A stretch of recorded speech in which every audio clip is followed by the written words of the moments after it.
Welcome to Speed Talk Live, which isn't really live, but a poorly produced podcast where we talk about NASCAR and all things racing.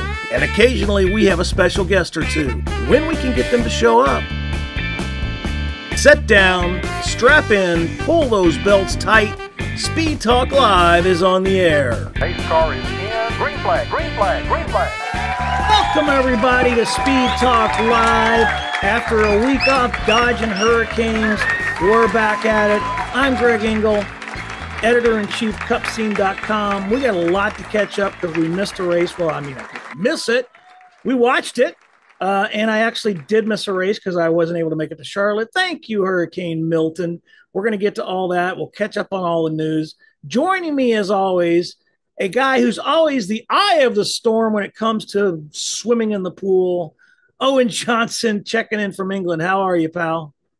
I'm great. How are you?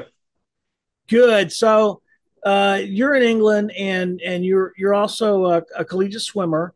So that's why I always make that. People will be like, you know, is he drinking again? No, I'm not drinking.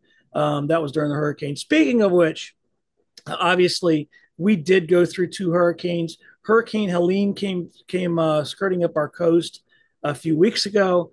Not much effect here in Orlando where I live. But, obviously our friends in North Carolina got it pretty bad and they're still recovering. Obviously our thoughts are with them and all the great work the race teams have done to get supplies and different things to help them dig out. Former driver Greg Biffle, of course, has been a superstar, been delivering things up there, every day via helicopter. And I know some of the teams, the day of the Talladega race, they had loaded extra haulers and driven up to western North Carolina. So they got a long way to go. It snowed up there, so they have to deal with that too. Normally snow would be kind of a neat thing, but for those folks with still no power and things, it's pretty rough on them. We went through Milton here in Orlando. It came about 50 miles or so south of my house. Very lucky. We lost some tree branches. Never lost power. Thank you, Duke Power. Shout out to them because we did not lose power. And our yard flooded.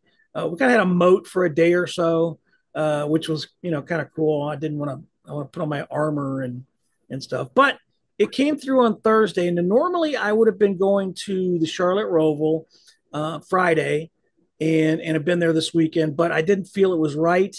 Was appropriate for me to abandon my family and head up there with Milton, because at that point we were still a little unsure of the exact track and the exact path. So I stayed here. As it turned out, like I said, very minimal damage here. Can't say the same for the our friends over in the West Coast, beautiful area of Florida.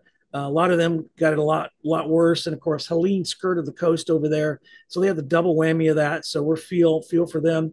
Again, like I said, we didn't lose power here. So that was a good thing. And the waters receded and everything is fine here at my house. But I did miss the Charlotte race. I won't be in Vegas, but I will be going to the last three races of the year in Homestead. That's because I used to live down there. And it's really just kind of cool to go back. I lived about a mile from where the racetrack is now, before the racetrack. And my dealings with hurricanes, it seems like hurricanes have been intertwined in my life since I lived in Florida. But we lost a house in Hurricane Andrew, and that's the reason that whole area, when it rebuilt, actually added the track there. So I go down there, so I'll be there at Homestead, and then I'll be at Martinsville, and finally at Phoenix. And for the first time since I've been covering the sport in over 30 years, I'll be going to the NASCAR awards ceremony this year in Charlotte, which is November 22nd.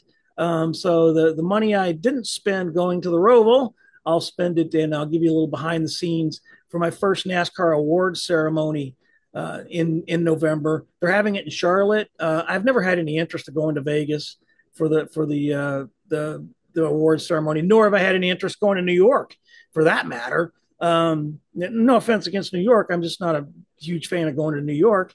And then Nashville. My family owns some property in Nashville, so I kind of grew up there in the summers growing up. So Nashville to me is no big deal, but hey, it's in Charlotte. It's a inexpensive flight up there, and look forward to to substituting that for my would have been my ROVAL experience. But we'll be at the rest of the races. So we're looking forward to that. Owen, my friend, you did not have to go through any hurricanes, but you have to deal with North Sea weather, right? Well, it's always nice and temperate, but it's always a bit cold. So it works out. It works out that way. I always say we don't get any bad weather because the weather is always just a little bit bad. Um, but it's been enjoyable. Looking forward to getting into the winter here and getting the school year going. You can have the winter, my friend. Look, our winter is right now. One of the things about hurricanes, and this has been true for every hurricane I've ever been through. The weather afterwards is phenomenal because these things will suck all the moisture out of the air. I mean, literally. So today, the high here in Orlando, and it's in the middle of the afternoon, is 71 degrees. It's supposed to be in the 50s in the morning and clear skies. This is the weather we live for. So hey, there's that side of it. Hey, but you didn't hear it. You didn't come here to click on this and listen to us talk about weather. We didn't cover the Talladega race, although I watched it and we both watched it. I thought it was a great race. It was edge of your seat stuff. I mean, there was packs of, four wide, uh, three deep, and some great racing, a lot of high speed stuff going on. Then they had the biggest wreck in NASCAR history, the biggest of the big ones, which left a lot of people fuming, a lot of drivers fuming. And then Ricky Stenhouse Jr., which, you know what, we shouldn't have been surprised. Every track he's ever won on is either Talladega or Daytona. So the super speedway, and he came through with that. And I thought it was a great race, and was glad to see, that nobody got hurt. And obviously didn't want to see that big one because I know how much that costs the teams. What say you, my friend? Well, I think it's just a product of the kind of super speedway style racing we're getting right now with the cars just pretty much three wide the entire race at this point. Part of that's a product of fuel saving. Part of that's a product of the new next gen not really being able to build the crazy runs that previous cars have been able to build. So it's kind of inevitable. I'm surprised we haven't seen wrecks this big yet, honestly. But that's just what we're going to get. And then when it comes to Stenhouse winning, it's yet another non-playoff winner winning in these playoffs. We've seen a lot of non-playoff winners. Chris Buescher won Watkins Glen, for instance. There's been a lot of that. Ross Chastain even in this round. I So think it it's just it's been indicates, a lot of yeah, parity. yeah, that's exactly what I was going to say. It indicates a lot of parity on these teams in this next gen car because it used to be that the playoff teams would rise the cream of the crop, and you'd have playoff drivers winning, and we've got non-playoff drivers winning. So that was really cool and really cool to see. And then after this past week, obviously, 2311 filed an injunction going back to the NASCAR lawsuit. They filed the injunction that will allow them hopefully to race without charters next year. I think they're hedging their bets. I don't think NASCAR would do that, but they technically could. But there were some interesting things that came out about that. There was an exchange of letters between the team and Steve Phelps, president of NASCAR, representing NASCAR, obviously. And it looks like NASCAR is not going to lay down on this thing. It looks like it's going to be pretty contentious. The next court date for them is November 4th, when they're going to hear stuff about this injunction. And I know you, future lawyer, what were you thinking about that? Well, I've listened to some. There was a great podcast on Bloomberg this week talking about the realities of American antitrust law. What I thought was really interesting, my big takeaway from hearing the lawyer, who I believe was a New York University professor of law, is that, however much NASCAR is accused of bullying and however much that might be of merit in the suit, that's not what antitrust is about. Antitrust is about anti-competitive practices, pure and simple. Whether NASCAR is being a fair partner, it doesn't really come into it at all. So I think just framing that narrative of, is NASCAR giving the teams fair competition? Or is there an alternative sanctioning body for them to go to? That's the question, not is NASCAR fair in the process, whether or not you think they were. I mean, obviously they have a contentious history, and we're not going to dive too deep in this rabbit hole. But they tried to form a union a couple times. That didn't work out for them. And at the end of the day, NASCAR is a private company. It's owned by the France family, and they're going to do what they're going to do with it. And I hope they work something out. I'm sure they will. I'm sure they're going to sit down behind the scenes and closed doors, and they'll figure something out.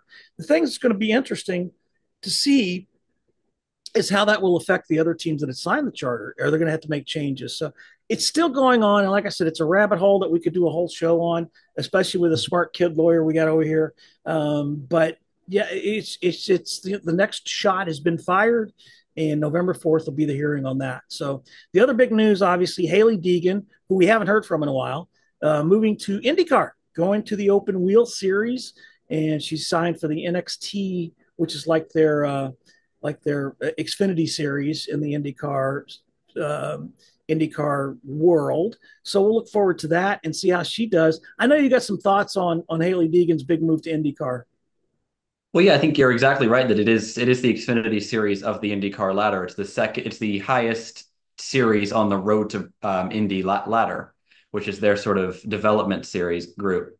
And I think it's a big move for her to jump straight into the series just below IndyCar with no open wheel experience. Now, she's done a single test session in an F3 car that she posted to her YouTube channel last month after losing her AM racing ride earlier this year. But other than that, I'm not aware of any open wheel experience she has. So I wish her the best. And I stand by my claim that I've made a couple of times that she's very talented. And I think she proved that in SRX last year. But I think it's going to be a big hill to climb with some of the caliber of competition and the experience in open wheel from some of the other drivers in that series. Yeah, I concur with you. I think she is very talented. I think she just needs to find her niche or team. I mean, I think NASCAR is probably done with her for now. And I hate to say that because we need that in NASCAR. I wish you could have found a team that shows some better performance, but we'll see. Long way to go. She's still a kid, so she's going to do. She's going to not give up. That's the important thing. So anyway, we moved to the ROVAL. I was disappointed, like I said, not to be there for the first time in about over 10 years. But I didn't miss anything too much on the track. Larson dominated, led almost every lap. It was a lot of laps. It was his domination, and whenever I see that, just like when he did at Bristol, I think it's fun to watch because I've also seen where he's dominated and lost before. So you never know until it's over. But it was cool to see. It was cool to see the cutoff, and after the race with Logano being out, two-time champion, and Alex Bowman being in, and then all of a sudden, here comes post-race tech. And you can always tell when you're not at the track, okay, and you're covering these races from far, if they usually send the points reports and the results pretty soon after the race. When you don't get those right away and you start to, see the delay in that and you're not at the track, you start to know something's up because they don't sit around and nobody forgets. Oh, did you send those out? Not, I thought you. No, there's something going on. So we kind of got an inkling of that. And then late that night, there it comes. He was DQ'd because of weight. It didn't meet the weight standards. NASCAR came out and talked about it, said they gave him chances, and they did. But of course, that meant Joey Logano was in the playoffs. And we had a meeting with him this week, a media scrum, and he was asked what his reaction was when he heard that he was being disqualified, that the 48 was being disqualified, and he was into the round of 8. Yeah, I mean, I was obviously surprised. I heard rumors before that of delay in tech and some of those things going on. Usually nothing happens, and was kind of surprised to hear that. I mean, typically by the time you roll the car off the scales, they give them the opportunity to put weight in the car is usually fine. But in this case, that wasn't the case, and I'm like, well, would we be in? And that's the first question you have to ask, and obviously the answer was yes. And then you're still kind of cautiously optimistic because you're thinking, well, there'll probably be an appeal if there is, and we may not know till later. So you just kind of keep going on with your life and preparing for the next race. And obviously, it just came out yesterday they're not appealing. So we move on and they're around 8 and off we go. So he gets a second chance to, after he left the track that night. He's thinking he's out. He gets a second chance. So what does he do with his second chance? How is he going to attack it? Is it going to change anything he's going to do moving forward? Same way we would have if we made it any other way. You go out there and you attack. The positives, I feel that we've been steadily getting better and improving throughout the season to where we are now. I feel confident in the speed we have in our car. Kansas, we had a lot of speed and almost won the first stage there. We had to clean up a couple issues on the execution side. Talladega is Talladega, right? We got caught up in the big crash there, but the speed we also had this weekend at the Roval looked pretty solid to me, to where we were championship four caliber race team. So the stats may not look like it. We may look like we're underdogs from the outside looking in, but I'd say internally we feel very confident in our race team that we can make a run at this thing and get ourselves into championship four. And we've seen it in the past where you get in there, anything can happen at Phoenix. So the goal right now is look at the next three races and how do we maximize that? We can point our way in. We're only 11 out, so it doesn't. That's not a lot of points by no means. It can happen very quickly. So one race at a time. Right now, the focus is at Phoenix, or sorry, Vegas, and we'll try to maximize the day there. And it just caps off what has been a surreal year for Logano in the NASCAR Cup Series. It's NASCAR, man. I don't know what to tell you. Just expect the unexpected, man. It's just you got to go, just roll with the punches and go with the flow, and just continue on. I feel like these days, more and more, there's just seasons like this. There's just more crazy things that can happen than ever before, and a lot of that's due to the next gen car. But it just seems like the simple like you know last night I was putting my son to bed and he likes reading those like yearbooks on how the season went. We were reading one from I think it was 20 or 21, I'm not sure. And you start reading the finishing order and it's like the top 10 was almost the same every weekend, same top 10 cars. And now like you look at the top 10, it's different every week. Like there's people in and out of that thing. There's it's not like you're clicking off 20 something top 10s, and there's 10 cars doing that throughout the year. Like doesn't happen anymore.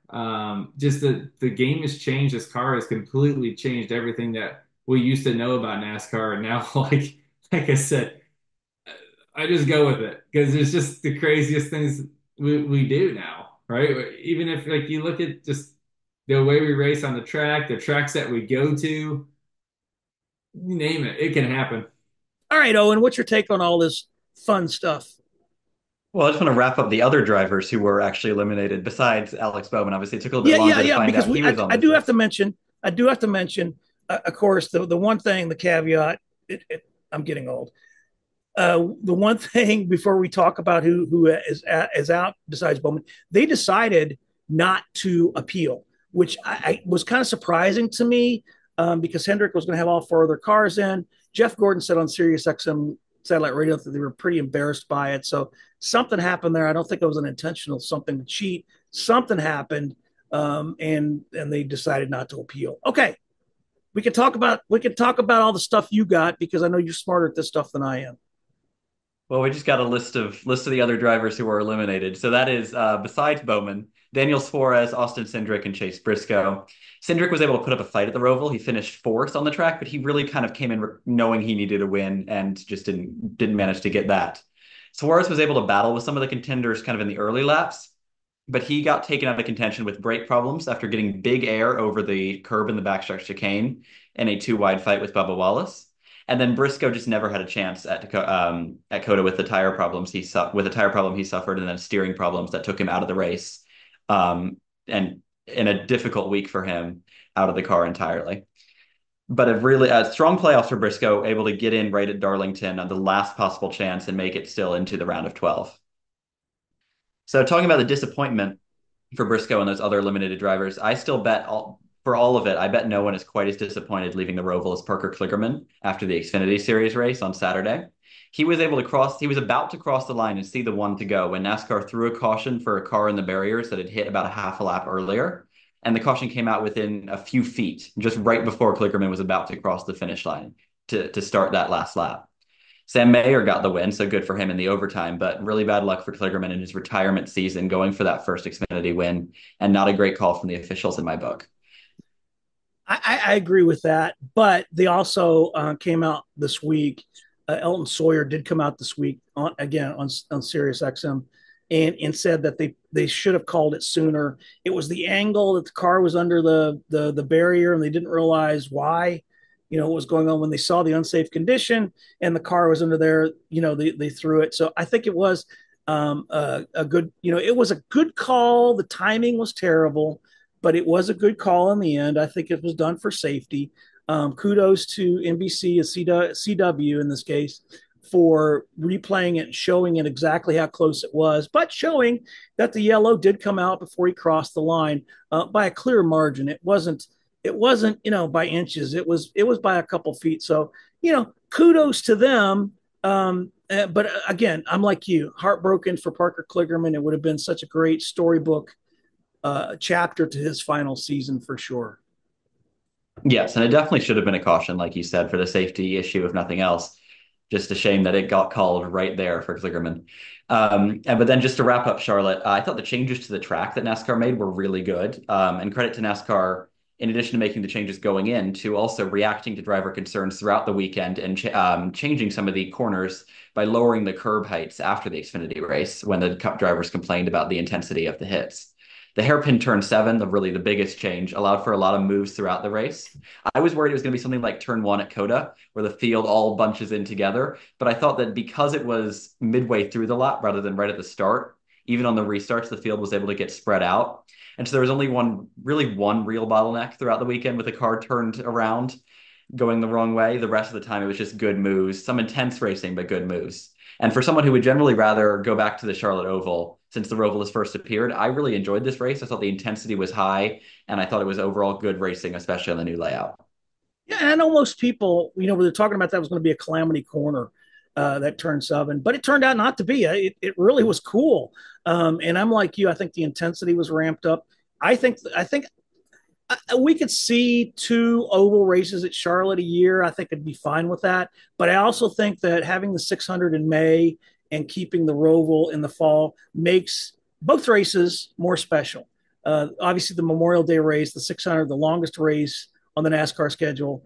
And I generally like the ROVAL, and I think it kind of flips it on its ear. We've got a mile and a half here at Las Vegas this week, so I'm I mean, NASCAR's going to do what they're going to do, but I think keeping the ROVAL in the playoffs and in the fall, or maybe moving it outside the playoffs, but keeping the ROVAL for the second half of the year, the second race of the season at Charlotte, I think that's a good idea, and I'd be all for it. But they're going to do what they're going to do, right? And if they decide they're going to put a drag strip and we're going to go race on the dirt track there, and we'll do that. So anyway, so we'll look forward to that. Hopefully I'll be there next year and there won't be any hurricanes. But listen, there was another thing that came out this week that somebody was trying to get some attention for, like a scandal.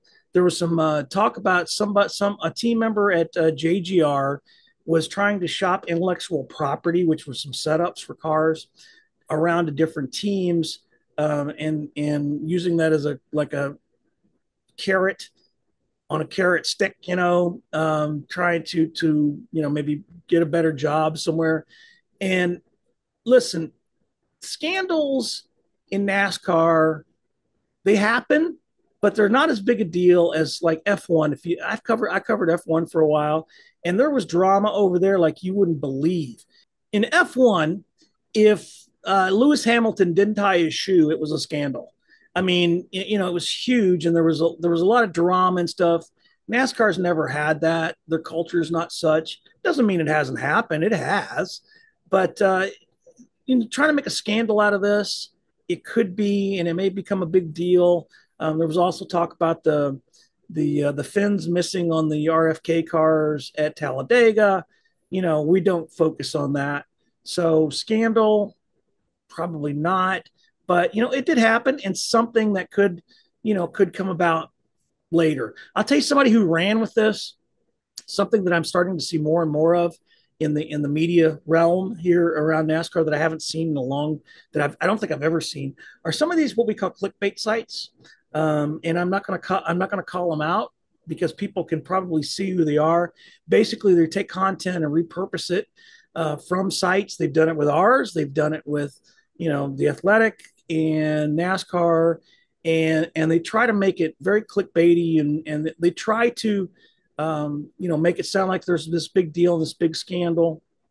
And again, scandals aren't a big thing in NASCAR, but the reason these sites exist, and most of them are written by bots, by the way.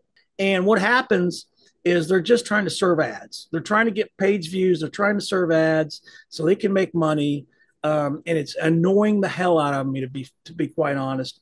And there's a lot of good legitimate NASCAR sites out there, uh, uh, kicking the tires and front stretch and Sports Not with Matt Weaver, and obviously with Jordan and Jeff over at the Athletic, which bleeds into the New York Times. Great stuff. But then you got a lot of these sites. Their only existence is to serve ads, make money, and try to stir up drama where really there is no drama. But there's something else in the media space I know you wanted to talk about. Well, I'm glad that the media space is finally big enough for NASCAR to be a source of clicks again, but that definitely is not the sort of clicks I want NASCAR to be getting. But one thing I found interesting last week was from Adam Stern over at the Sports Business Journal. He reported on rumors that the CW will potentially call Xfinity Series races from NASCAR's brand new Charlotte studio, NASCAR production studio in Charlotte next year. We've talked about that studio before and NASCAR Productions. And the sanctioning body has invested really heavily into the new state-of-the-art facility, and will actually be producing some of the CW's content. We know that from there. And if this is what happens, if this is done virtually, it would mirror the arrangement for the Truck Series, where NASCAR Productions handles the video feed at the track, and the Fox or FS1 announcers are in a booth at Charlotte. Now, it doesn't mean it's going to be popular, and it hasn't been popular for Fox to do so. In response to the rumors about the CW going virtual, Dale Jr. tweeted, "I hope they do not." And I think that's a sentiment a lot of NASCAR fans echoed. It really does add something, I think, to the broadcast to have the commentators at the track, if nothing else, able to talk to the drivers in the media center during the weekend and things like that. And I would like to see the CW have that investment into the product. Yeah, and of course Dale Jr. tweeting is like Jesus coming. So yeah, we carry a lot of weight with what he says. Interesting fact: years ago, when I worked for Fox Sports, when we had Speed Channel, I actually got to watch a race being called from the booth at Fox, and I mean in their studios in Charlotte. And I didn't like it. Yeah, they got a lot of screens and they see a lot of what's going on, but they're not there. And I think it's a totally different experience when you're calling it for fans to be at the track, to feel the rumble under your feet, to see the crowd reactions, because it's a lot different. I certainly hope. I mean, I get it in part because it saves them money. But I hope that's not the wave of the future. But sometimes I think if it was up to me, I'd still be getting a newspaper every morning. I mean, we just have to roll with the times, right? And I think that there are people like myself, the older people, that want it in that space and want them to be there at the track. But I think these younger folks, not all of them, you're not included in this group, but you're seeing people who grow up with this, right? So that's just the way it is to them. So it may be accepting, but we'll see. Something else that I did this week was talk to one of my favorite drivers.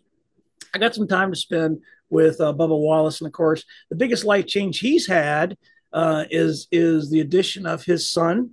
And I got a few minutes to spend with Bubba this week, thanks to McDonald's.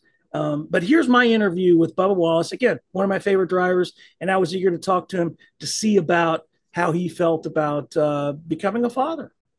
All right, so I'm welcoming one of my favorite drivers today, only because he's always so generous with his time, and I really just personally like the guy. So let's welcome driver of the number 2311 Toyota, Bubba Wallace. I screwed that up. Hey, Bubba, how are you, pal? I'm all right. How are you? Good, man. I appreciate your time. I know satellite media tours are not probably your most favorite thing in the world, but about a week ago, you gained a new favorite thing. And I know people told me before I had my first kid, my daughter, and they told me that it's going to change your life. It's gonna be like the before and after, and it's really going to be a big deal. And I was like, yeah, whatever, just trying to get through it. But when I first, I remember holding my daughter for the first time, it really did change my life, right? It was a defining moment where it was like BK before kids, and AK after kids. Did you have that kind of same experience? Yeah, I mean, I was talking to some people this weekend at the track, and they were talking about, it was a couple, they were talking about wanting to have kids in the next couple of years, and time was ticking, and I'm like, yeah, we were always saying, life's over and things are going to change so much, and which they have. I mean, don't get me wrong, we got to wait on little man hand and foot. He wants to feed every 2 to 3 hours, sometimes cluster feed for 5 hours, right? And so that has changed. And we went to brunch the other day, and my man's passed out for the last hour and a half, sitting there. We're having nice talk at the table, and as soon as the food comes, he is wide awake, screaming, wanting to feed. And it's like, oh man, like, sorry, mama, like, you got to wait to eat. Now he's got to eat. And so I thought that was funny, but also interesting. And it even happened again last night. He's been out for 30, 45 minutes. Food gets there, wide awake. And so I was like, all right, I'll put your stuff back in the microwave and wait. And so, um, things have changed, but it's just a little different way of doing things now. It takes a little bit more time. I say add on 15 minutes to what you previously would do. You're going to be 15 minutes late, and that's okay. You got a pretty damn good excuse. But it's all been great. It's all been fun. He's healthy. Mama's healthy, so it's good. And my milestone, I remember the first milestone. And it wasn't when my daughter walked. It wasn't when the first words. I mean, I remember all that, of course. It was the first time we could leave the house and not take the freaking diaper bag. You know, I mean, that was like, hey, we didn't bring the diaper bag. We didn't bring the stroller. But I Yeah. mean, beyond those day-to-day things, right? The 15 minutes late, and he wakes up when you're going to eat, and that's okay. How has it changed your kind of perspective, your perception of life in general, and put everything into kind of a different perspective? Yeah. Racing comes second now. And I don't say that easily, because for the last 29 years, no, not 29, 21 years, 22 years, has been all racing, right? And marriage came, and that was a great head to head there of, you showing up to be the best husband you can be and provide for your family then. Well, now, you got a little one here, and I climbed out of the car after a great weekend at the ROVAL. And as soon as I got back to the bus, none of that mattered anymore. I think he was either awake or he just laid down or something. I don't know, but that's all that mattered. I asked my wife, how was he? How was she? And nothing else mattered at that point. And I thought that was refreshing. Even good races and bad races. Now the adrenaline is still there. Like I Right. still I was wired when I got home. And so I think the time when they went to bed, I got that hour or so to think about what had went on, but it didn't matter. On our way home, little man was crying, and you would think it would be stressful, but it was just something new. And so I'm sure it'll get stressful at times when he's just nonstop crying. I know that, but it was just a nice escape from the madness you just had to go through for the last 3.5 hours. It'll also get stressful the first time. There's two times. The first time he says, "Dad," I mean, Mhm. that to me hit me like a freaking sledgehammer. Right. And the first time somebody said, about your son or whatever, and you're like, that just kind of blew me away. The other time was when he was like, because I got a son now, and he was like, "I need to borrow the car keys." That'll happen, dude, and it'll happen like in a snap. and Yeah. and and it, like I said, it'll change your life. Do you think it's going to change your perspective in terms of how you operate on track? Pushing the envelope and doing different things. Do you think it's going to change, or is it still too early in this journey to think about that? It's still too early. Being here at 2311, I got all these employees. Tyler and I have all these employees relying on us, and and putting their trust into us. And so you feel an obligation as soon as you strap in. And then you have to balance out, the mindset of, hey, I need to provide for my family at the same time.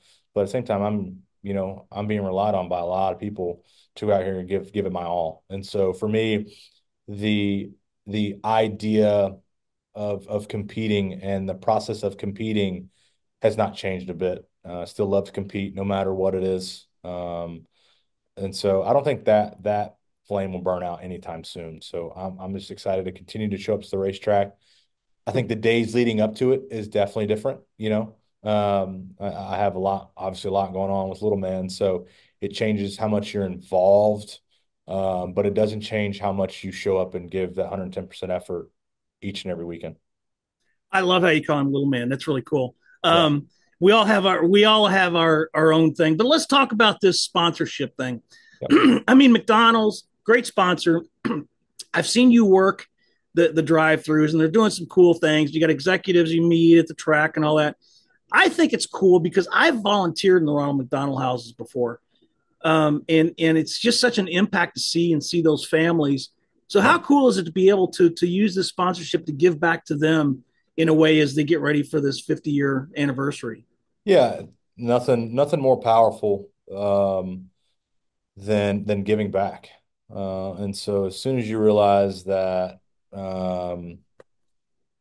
doing something that is much bigger than yourself is super important, I think, for everybody to go through.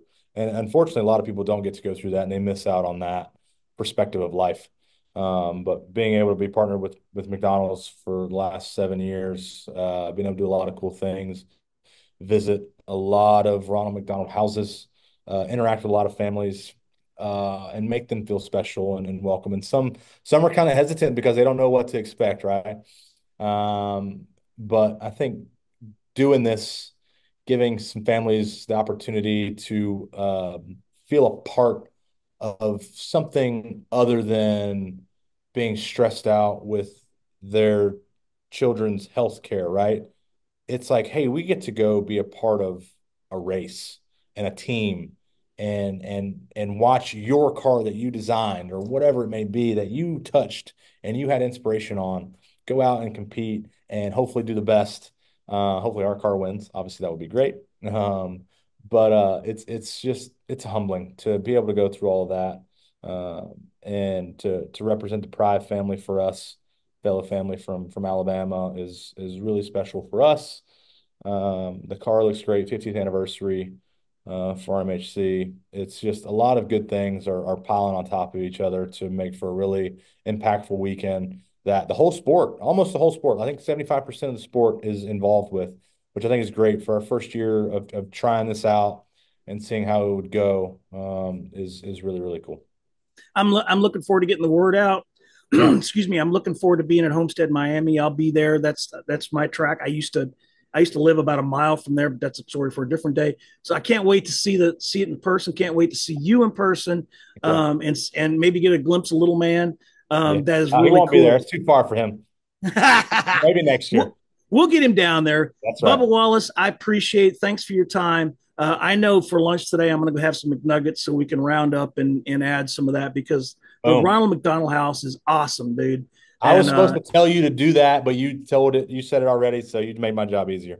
There you go. I was going to do it anyway, man, because it's just it really is a cool charity, and like I said, I volunteered there a couple times, so I see the families, I interact, and it's really a cool deal. So, Bubba, thank you, my friend. I appreciate it. Congratulations on the new one, on Little Man. Welcome to the world of parenting. I know you're going to be fantastic at it, my friend. Thank you, brother. I appreciate it. Good to talk to you. So, coming out late this week, Travis Mack's no longer going to be the crew chief on the number 16 Colleague Racing Chevy, effective immediately, which tells me either he got a hell of a job somewhere or they fired him. I don't know what. It doesn't sound like it was a happy parting of the ways. Darian Grubb, who, by the way, is like the sub of all subs, right? It's like the quarterback that goes from NFL team to NFL team. Darian Grubb's going to serve as the interim crew chief this weekend in Las Vegas with SVG. So we'll see. but it says doesn't sound like it was a happy parting. So speaking of Las Vegas, we're going to the mile and a half this week, and obviously Kyle won there in the spring, and as you point out, and he won last fall. That's who you think's going to win this week. Well, I think we've seen how good Kyle Larson has, to specify which Kyle it is. We've seen how good Kyle Larson has been at Vegas. But I'm going to go with the other Kyle. And that's a driver with 11 career top fives and one win at the track. Obviously, a really long career, but a lot of success at this racetrack. And we know how hungry he has been. We saw it at Darlington. We've seen it a lot of times, especially throughout this late season resurgence. Kyle Busch wants to win. I think Vegas is a good track for him, and it's probably his best chance of the remaining tracks to get that win. I think that'd be great. I mean, to see Kyle Busch win there, and finally, break that so he doesn't have to worry about the winless streak. That's a good call. I think that Alex Bowman's going to come out and make a statement, and Hendrick's going to be strong. Kyle Larson's proved that the last 3 races, and I think Larson is. I don't think he's backing off the accelerator, but I don't think he'll come there as strong as he was in the spring. But we'll see. But it would not surprise me to see Alex Bowman win this weekend. So that's going to be my pick. You'll have a preview up this week, right? Yes, I will. Okay, good. But don't take away from your schoolwork, though. So make sure you take care of that. I don't have to worry about any hurricanes. He doesn't have to worry about any terrible weather in England. And I hope you're not having to worry about any terrible weather wherever you're at. Please donate to the Red Cross, help these hurricane victims out. They're going to take a long time to recover. Again, our hearts are with them. But we will talk to you next week after Vegas, because I promise you I'm not going to miss another week. At least I'm going to try not to. We'll see you. Thanks, everybody. Thanks for listening to Speed Talk Live. For questions or just to tell us how bad our production is or to leave other feedback, leave us a comment below. For all the latest NASCAR news, visit www.cupscene.com. Until next time, peace out and let's go racing.